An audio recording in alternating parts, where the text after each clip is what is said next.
easily. Is it truly zen, motorcycle maintenance?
Hi, I'm Becky O'Connor and I'm hosting today's webcast. It's on the theme of what are the most profitable trust sustainable future, and Damien Lardoux, who is a portfolio manager for EQ Investors. Welcome, thanks for joining us. Thank you. Thank you. People are really interested in sustainable investing, which is great, and obviously they would like to make some money from investing sustainably too. Amanda, I wonder if you would start us off with a question that's come up a bit recently, which is, aren't sustainability and profitability objectives fundamentally at odds? Can you really do both? There are people out there who believe that you can't be sustainable and make a profit, which I fundamentally disagree with. If companies are being innovative and creating products that ultimately contribute towards a sustainable society, be it a green sustainable society or offering people access to education and resources, then ultimately that's a good thing. And if you can invest in those companies for a return, you are financing that. And so for me, you can see it going hand in hand. However, corporates have a very bad reputation, so I have some sympathy with the argument that companies and profits, that companies and sustainability shouldn't be seen together. Okay. And Mike, would you tend to agree that you can, well, hopefully you would agree that you can make a profit from sustainable investing?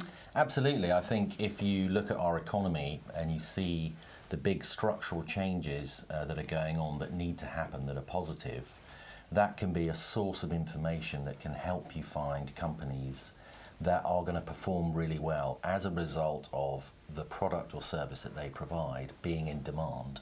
And there are lots of examples of that. So I think that I would turn it around the other way and say, if you don't understand the big structural trends that are going on in any industry before allocating capital into it, then you're much more likely to come unstuck than if you've taken the time to try and understand what's going on. Okay. Damien, presumably you're seeing more investors wanting to make a profit from sustainability. Do you agree that the two can go hand in hand in your experience from managing a portfolio? Sure. I fully agree with what has been said. Is that the companies which tend to be innovative, which are helping to tackle all the issues we are aware of, tend to do a lot better. Because there's unfortunately there's a growing need for solutions for all those issues, and those companies are involved in providing solutions, are doing really well. But I think not only in what we've seen, but actually the academic research has shown that actually if you take into account, and this is probably more broadly, environmental and socially and sort of governance type of criteria into your investment process, you can significantly reduce the risk you have within your portfolio. So that's sort of in terms of if you think about your return, you have to think about the journey as well to get there. So that's quite interesting. But also there are more and more studies showing that you can outperform, and that's I think what's quite reassuring is that we're telling you that, but actually the academic research is backing it. Yeah. Okay. I mean, sustainability is quite a broad theme. If we were to break it down into trends and look at profitability within certain trends, what trends could we pick out, Mike? Well, something that's happening really interesting from an investment perspective at the moment is what's happening in transport and in cars. And if you look at cars, there are two really big that are going on. These are happening, over the next decade plus. So these are structural trends.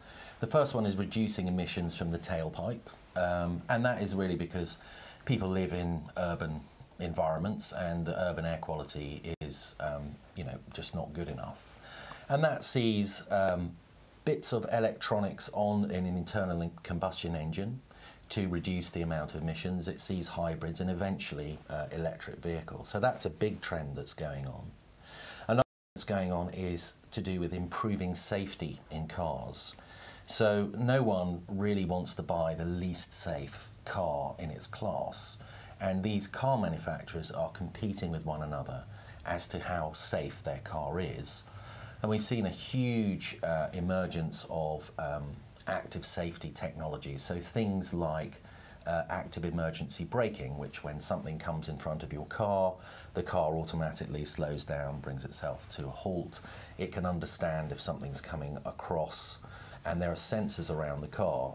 And those are two huge trends that are going on.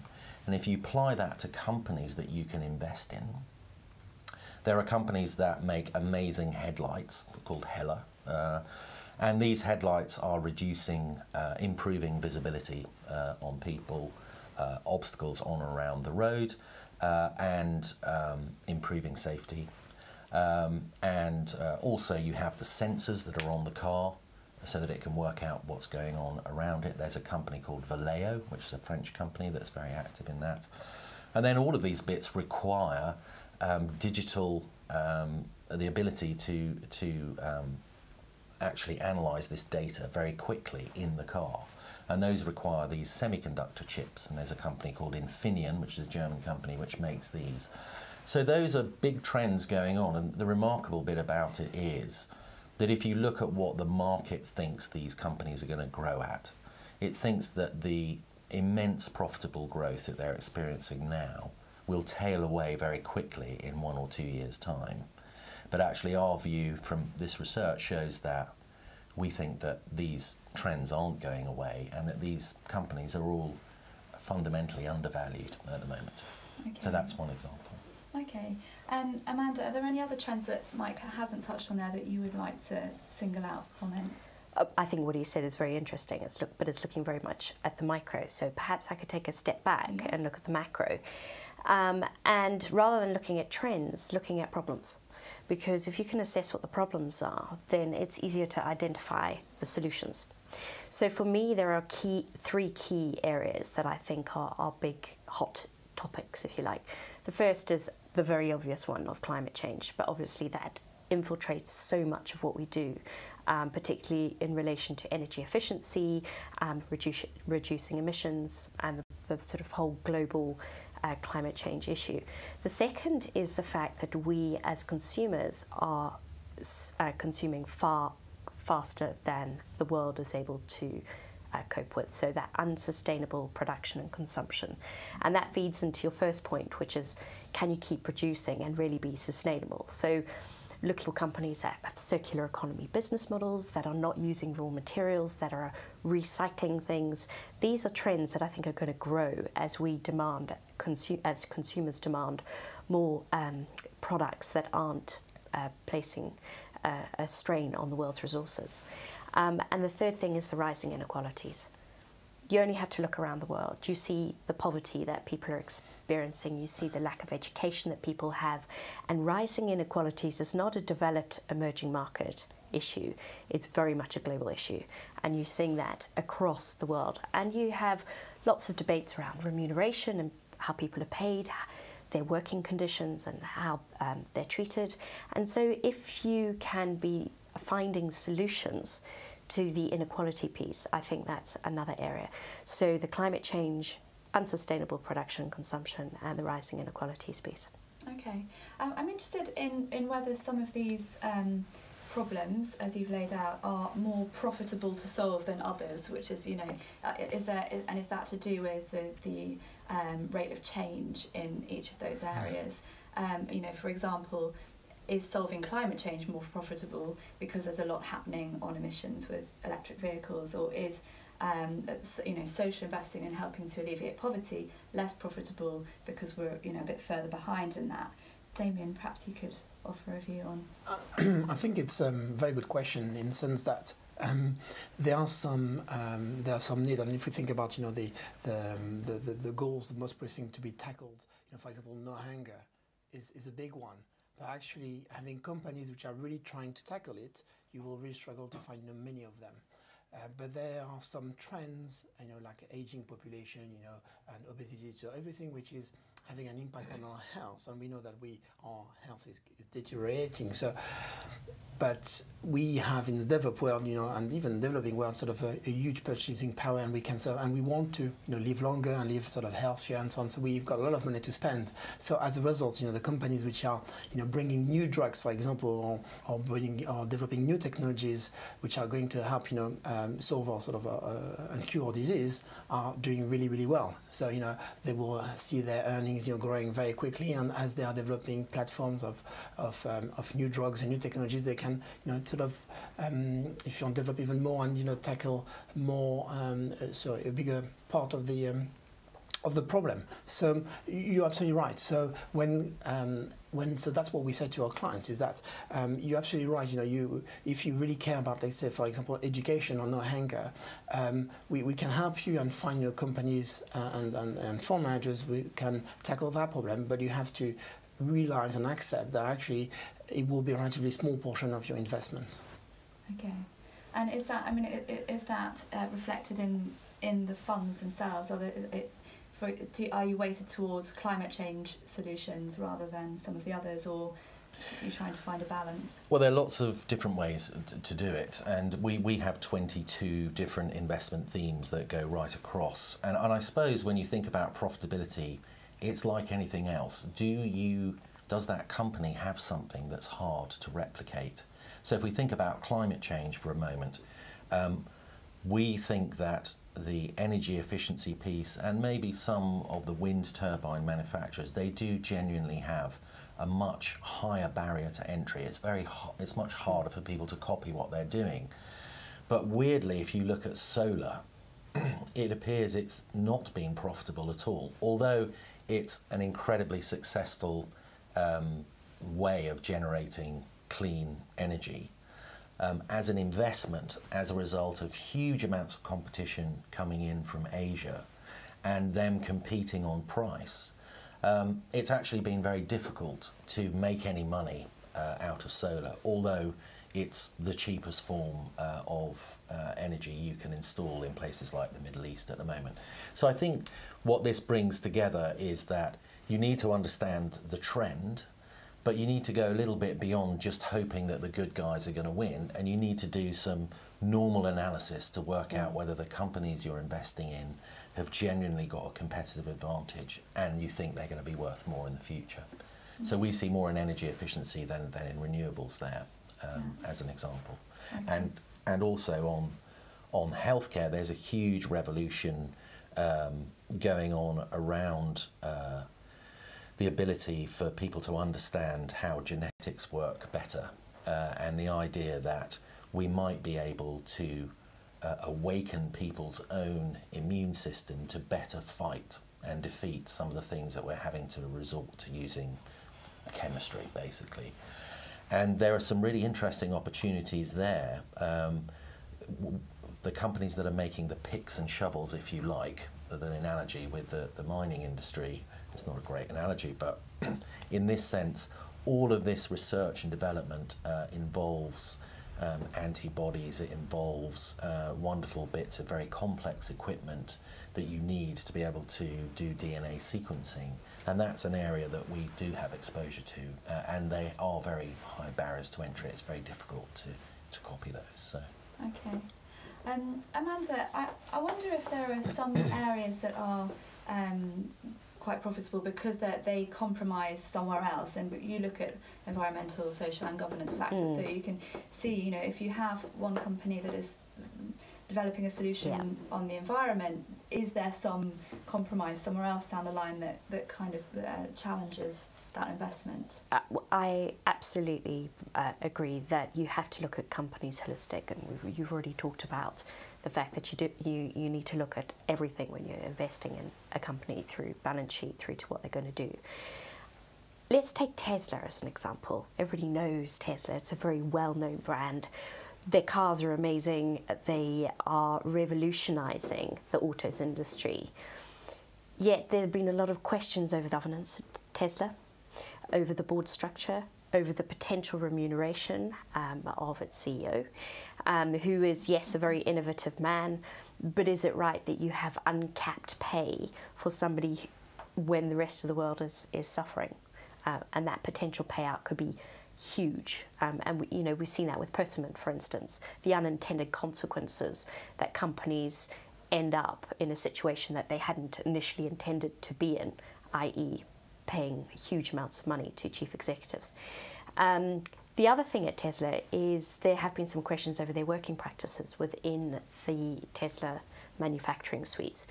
And so you do need to look holistically. You look at a high level, this is a fantastic piece of equipment, it's going to appeal to a certain marketplace, it's really revolutionizing what the auto industry is already doing, but you have to think about the company as a whole, and you have to think about their governance structures and their whole ethos about how they behave. And so sometimes it's quite difficult for us in the sustainable investment industry when you see something so innovative and you get really excited, and yet your industry to some extent can potentially be tarnished by poor corporate behavior or unintended consequences of decision making within companies. So it's something that we as investors need to be cognizant of and make sure that we understand all the different aspects of the company, not just the products and services that they're manufacturing. Okay. Is it possible to have a perfect company, do you think, that scores well on all the factors, or is that impossible? No, it is not. I mean, for example, at EQ we focus a lot on the concept of impact investing, which is investing on companies which are making a strong positive impact on the society, on the environment through their products and services. But what we always say to clients is that there isn't a perfect company.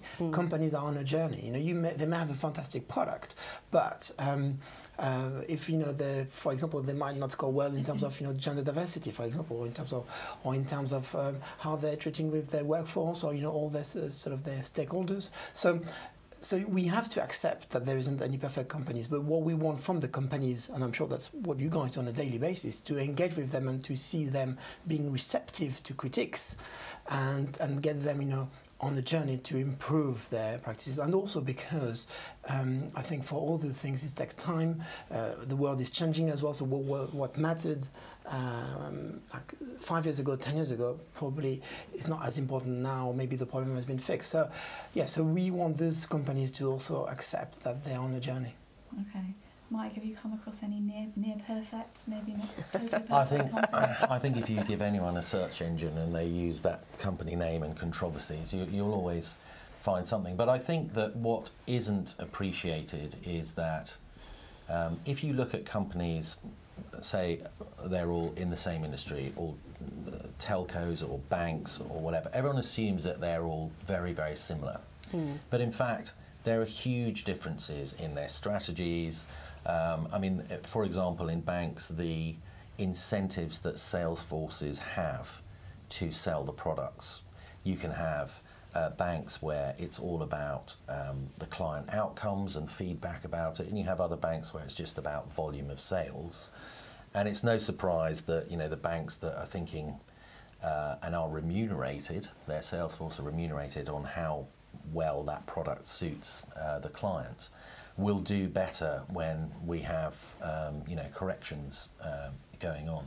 So I think it is a really useful way, by looking at these sort of environmental, social and governance aspects of the company's operations. It's really a type of proxy for the quality of management. If a company is really on top of lots of things, it's a really well managed company, they will be able to articulate very well about what their big issues are and how they're doing and how they're measuring against stretching targets. But other companies that are perhaps more reactively managed will show up in that kind of analysis. So although there's a lot going on, but it is worth diving in there and trying to find out these differences, because it can lead you to make better investment decisions. I mean, there's been quite a lot of talk of greenwash now, because sustainability is such a key marketing thing as well. Absolutely. So does that make it harder for you, or does it make it easier in a way to kind of go in and unpack the genuine efforts and the show, if you like, and how do you do that? I think it's a hard job, and I think it is harder, and the reason I think it's harder is because there's more information, and there is that element of greenwashing. So 20 years ago, I sit in front of a chief executive of a mining company and asked them if they had an environmental report, and they would go, "Why do I need one of those?" Well, we've moved on a long way from there. And now there is an element of being sometimes overburdened with the amount of information that's thrown at us. But your point about greenwashing is a valid one, and I think green bonds is a really excellent example of that. The concept of a green bond, i.e. raising money that you can finance green projects with, is a really, really exciting one. These are things that can ultimately make a physical difference to the world, because it's about investing in infrastructure and projects. However, because there's been such a growth in the marketplace, we as investors have to be very cognizant of what that green bond is actually ultimately setting out to do. Who's issuing the green bond? Do they have the same principles as the underlying investment opportunity? And not just that, then how do you monitor that the money has been deployed properly to those projects, that the outcomes of those projects have been reported? So as an example, hydro dam sounds like a great idea, a fantastic concept. So you go off and then you find that in order to build the hydro dam, you have displaced 6,000 people. So the hydro, yes, is a positive, but the corporate behaviour is a negative. So yes, there is greenwashing. People have seen this as a way to make money, and we as investors have to be harder nosed than ever before to really try and get under the bonnet of what companies are trying to sell and make sure that we are holding executives to account, that we have proper research and analysis, that we work together on occasions to make sure that we have a voice that is actually driving the industry in the way that we want it to. So yes, greenwashing is a problem, and SDG washing is the next thing, Sustainable Development Goals. Lots of companies saying, oh, we want to report about how we are contributing to the SDGs, but you know, is that just washing and making their corporate behaviour looking right, or are they actually able to provide proper measurement and proper outcomes of their corporate behaviour and their activities that gives us assurance as investors that they're doing the right thing? And so company engagement is a really, really big part. It's very important. And is there any evidence that company engagement, over whatever term it might be, improves profitability, or are we still too early on in that journey? Have you seen any in the research? I think there's certainly anecdotally it feels like improving the management score on ESG does ultimately mean that company is rated more highly and therefore its shares are worth more. But I don't have any stats to hand. I mean, for us, it's so we work with fund managers, and for us, it's a must-have that fund managers engage with the companies. But it's very, I mean, it's a very good point that whether or not this is going to add value to the companies over the long term, probably, because they will. If it's around issues with the workforce, maybe employees will feel better working for that company, and then that should benefit the company in the long run. But I think the fruit that you get from the engagement work, you will see it over a number of years, potentially decades. So I think measuring it is quite hard, but I think not doing it for us is a big red flag. Okay. So for me, there's two elements of engagement as a fund manager. You engage with a company because you don't have the information available to you to make the proper decisions. Or the information that you have, you just really don't understand. So you need to sit down and look people in the eyes to actually get a sense of what is it you're telling me, and is it something I believe, or we need more information on these particular issues of your business. So there's that fact-finding analysis piece of engagement. And then there's that being good stewards of our clients' money and driving change, that agents of change piece. And if you have 10% of a company, you have a massive voice at that table, and you have the ability to drive change. And we certainly have seen over the decades engaging with companies improvements in corporate behaviour, and it comes back to the point of this being a proxy for the quality of the company and the management of the company.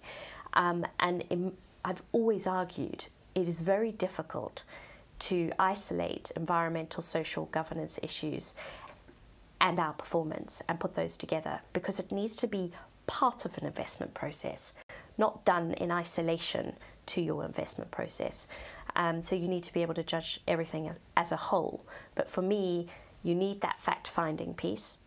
Reports can only tell you one, certain amount, and then you need that ability to drive change within companies.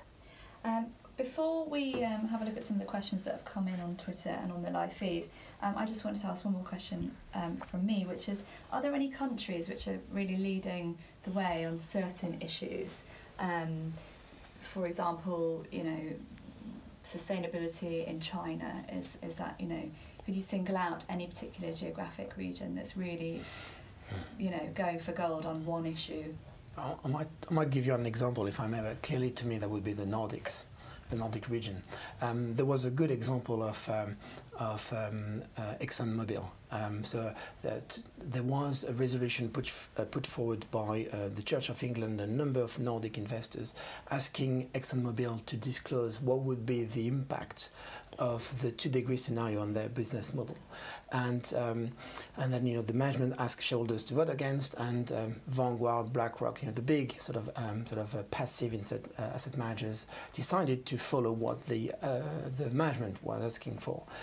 And then we found that very poor, and many investors found that very sort of poor practice. So we engaged with Vanguard, for example, and we met with their global head of corporate governance, and the feedback was that actually most feedback they had and most sort of anger they had was coming from the Nordic region. So clearly showing that they really care about those issues. But I don't know if that's something you also sort of come across. Yeah, I think in terms of the investment style and approach, Europe seems to be much more proactive. But there are different things going on in different places. So in terms of environmental regulations, there's some emerging markets that have incredibly stringent environmental regulations. So like Brazil has extraordinary, all the companies in Brazil, broadly speaking, are really ahead of the game, and the reason is that they need to do that to be able to sell their goods into the US, because there's kind of a sort of mini barrier there. And again, China in terms of renewable energy is extraordinary. How much of renewable energy is getting installed, and how much of the renewable energy capital equipment that we use is actually made in China is extraordinary. And yet there are still, certain working condition issues, corporate governance issues, which is why it's important to think of these things, that they are interlinked, and to stand back, because we get these really perverse outcomes. Everyone was obsessed with just climate change and diesel, and ignored the nitrous oxide and sulfur oxide and particulate matter that came out of diesels, because they sort of had climate change goggles on, and that was how they wanted to view the world. And it's turned out that actually is really bad for local air quality, and we've seen diesel car sales in Europe collapse as a result.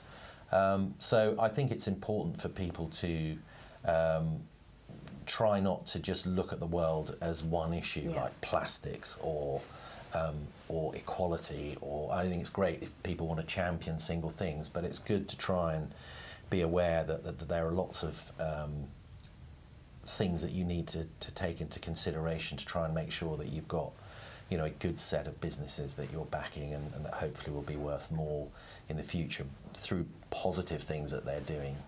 And I think the greenwash thing, just coming back really quickly, I would really like to see when people are reporting on the Sustainable Development Goals, that they report on the ones that they're detracting from as well. I think that would be great, because it's all very well only talking about the good things, but you want to talk about the things that you need to get better too. Yeah, good idea. So we have had some questions which I'll touch on quickly, because we've only got 1 minute left. So this is from Rachel on Twitter. What will it take for all investments to be sustainable? And do you see a timescale for this? If you wouldn't mind just giving a fairly quick view each on that. Is it going to happen? The world is full of greed, unfortunately. I just think, as much as I would love to see the face of capitalism changing, it's never going to be 100% all okay, unfortunately. However, the trends are big enough to make a substantial change. And I would just encourage everybody to think about where their money goes. Great. Mike? Yeah. Yes, I think that there's incredible momentum moving with this, but I do think that to try and stay positive, because there was a time 10 years ago, if you thought that people would really have the whole climate risk thing together and people divesting from it with huge pension funds, it would be very hard to believe that. So what tends to happen with these things, they move in big shifts, and I think it's all moving in the right direction, although I'd love to see it happen 20 times faster, but let's stay positive. Yeah. 100% sustainable, Damien? Will we live to see the day? I'm very optimistic in nature, so I think that's possible. But I think what we need to see happening a lot more is actually the end investor. Each one of us actually talking to our advisors, or talking to our friends, or talking to, and then asking more questions about what we really invest in. I think that's what really missing, is that most people actually don't really know what they're doing, and actually they don't really know that with their investments they probably are quite harmful, investing in quite harmful companies, whereas actually in their life actually they're probably trying to work with charities or doing a lot of good. So I think when all these investors will wake up and and ask the right questions to the advisors, then I think we'll see a huge spike in demand for sustainable investing. Okay, well let's hope so. It's a good goal to have in mind anyway, but it's up to us. And these guys are the experts who are going to help us with our investments. So thank you very much, all of you, for joining in. It's gone really quickly. I didn't actually go through all the questions on Twitter, but I think we covered most of them, so that's good. Very inspiring. Thank you very much for joining us. Thank you for having us. Thank you for watching. Thank you.